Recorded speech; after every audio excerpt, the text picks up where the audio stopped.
left bottom corner, yellow stripe box, and grey stripe box. The corner kits in this video are used in addition to the standard flashing kits. We strongly recommend you watch this video in conjunction with our installation film for a 3x2 rectangular array.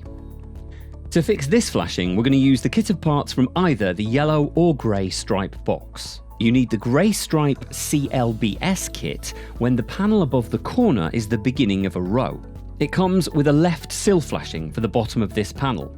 The yellow stripe CLB kit is for the situation where the panel above the corner is not the beginning of the row and has one or more panels to its left. It comes with a centre sill flashing for the bottom of this panel. The kit contains a shortened sill flashing for the panel to the left of the corner. Tip: use a wallpaper scraper to remove any debris in the gasket and glass cleaner to help lubricate the insertion of the flashing. Fit the corner section before adding the sill flashing. Push this into the flashing gasket across the join between the two right-hand panels. Make sure it's fully inserted before carefully sliding it upwards until the top face of the corner section meets the bottom of the panel above it.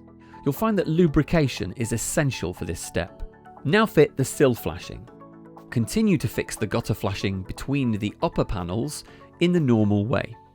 You will find a lower gutter and its covers provided in the kit. The kit also contains a right top and centre top flashing to complete the array.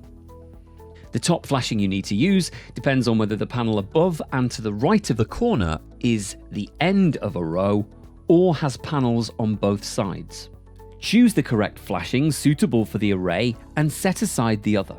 We hope you found this video useful. Please see our other videos for other layouts, including other corner kits. More information, including PDF installation manuals, can be found on our website.